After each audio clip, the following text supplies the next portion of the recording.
Magandang araw mga mag-aaral. Halina at sabay-sabay tayong matuto sa Filipino 5. Ang araling ito ay tungkol sa angkop na diksyon, pagsalaysay at paglahad. Layunin. Nagagamit ang angkop na diksyon sa kaangkupan ng salita o retorika at estilo sa pagpapahayag ayon sa layon, pagsalaysay at paglahad. Gawain 1. Panuto. Pakinggan ang maikling kwento. Si Ana ay isang estudyante na mula sa ikalimang baitang na gustong maging isang mamamahayag. Isang araw, siya ay inimbitahan na magsalita sa harap ng kanyang kapwa mag-aaral. Ang tema ng kanyang talumpati ay tungkol sa kahalagahan ng edukasyon sa pag-abot ng mga pangarap.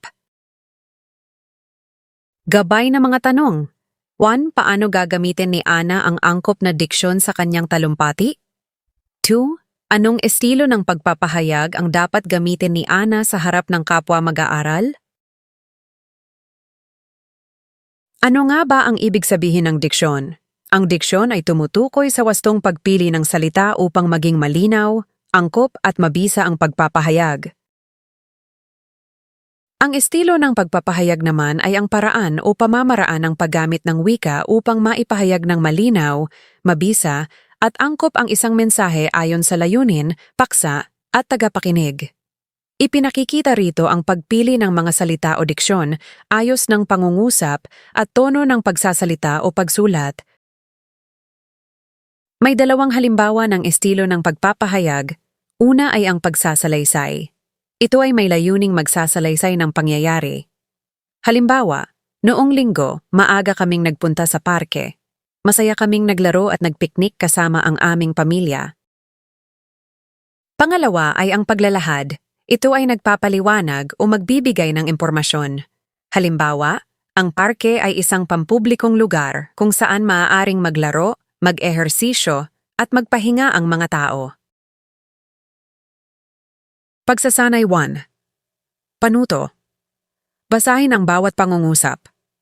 Tukuyin kung ang layon ng pagpapahayag ay magsalaysay o maglahad.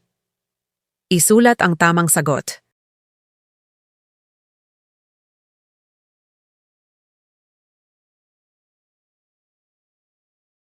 Una. Noong Sabado, nagpunta kami sa parke at naglaro ng iba't ibang palaro. Pangalawa.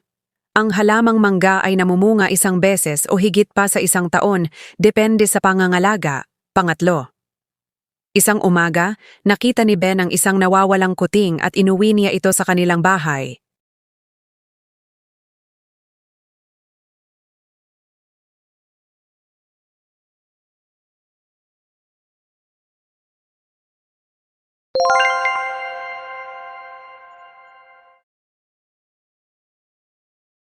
Pagsasanay 2. Panuto. Piliin ang titik ng salitang inilalarawan sa bawat pangungusap. Una. Ito ay tumutukoy sa maingat at wastong pagpili ng mga salitang ginagamit sa pagsasalita o pagsulat upang maging malinaw ang mensahe. Letter A. Retorika. B. Estilo. C. Diksyon. D. Layon.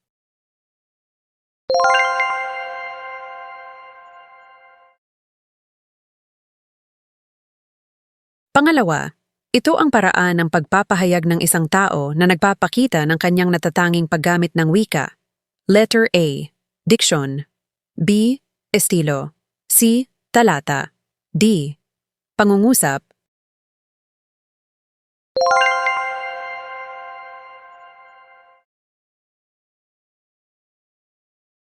Pangatlo.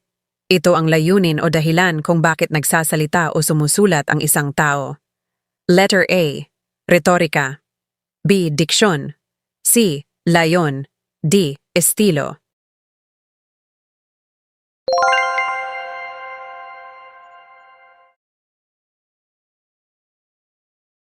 At pang-apat, ang pagpapahayag na may layuning magkwento o magsunod-sunod ng mga pangyayari ay tinatawag na blank.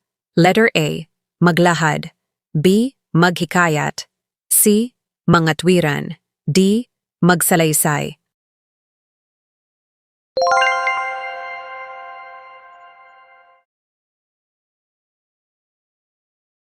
Panglima, ang pagpapahayag na nagbibigay ng impormasyon, paliwanag, o kaalaman tungkol sa isang paksa ay tinatawag na blank. Letter A, mga tuwiran. B, magsalaysay. C, maglahad. D, manghikayat.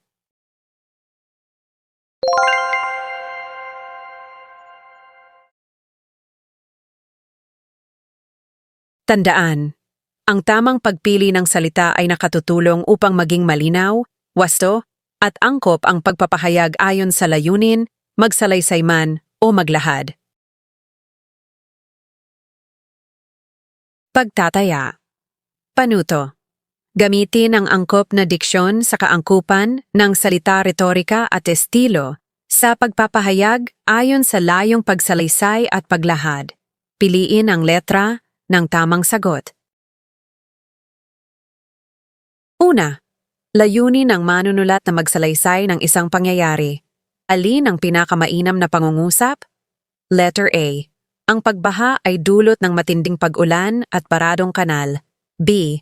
Habang pauwi ako mula sa paaralan, biglang bumuhos ang malakas na ulan, kaya dali-dali kaming sumilong. C. Mahalaga ang paghahanda bago dumating ang bagyo. D. Ang ulan ay bahagi ng panahon sa Pilipinas. Pangalawa, layunin ng manunulat na maglahad ng impormasyon tungkol sa wastong pagkain. Alin ang angkop na pangungusap? Letter A. Natuwa ako nang kumain kami ng masustansyang pagkain sa bahay. B. Nagluto si nanay ng gulay kaya naparami ang aking kain. C. Ang pagkain ng masustansyang pagkain ay nagbibigay ng sapat na enerhiya at tumutulong sa paglaki ng katawan. D. Gustong-gusto kong kumain ng prutas tuwing recess.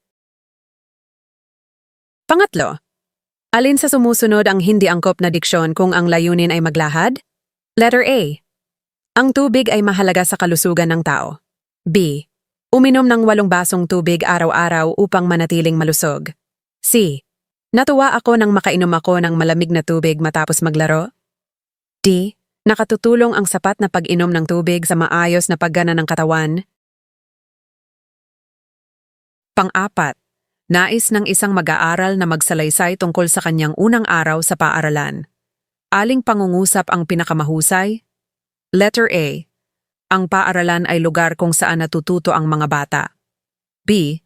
Kinabahan ako sa aking unang araw, ngunit agad akong nagkaroon ng mga bagong kaibigan, kaya naging masaya ang aking karanasan. C. Ang silid-aralan ay may mga upuan, pisara, at mesa. D. Mahalaga ang pagpasok sa paaralan araw-araw. Panglima, basahin ang pangungusap. Ang tamang pagtatapon ng basura ay nakatutulong upang mapanatiling malinis ang kapaligiran. Ano ang layo ng pagpapahayag at bakit? Letter A. Magsalaysay, sapagkat inilalahad nito ang naging karanasan ng may akda.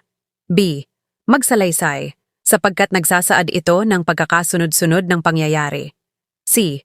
Maglahad, sapagkat nagbibigay ito ng impormasyon at nagpapaliwanag tungkol sa kahalagahan ng wastong pagtatapon ng basura. D. Maglahad, sapagkat inilalarawan nito ang damdamin ng nagsasalita.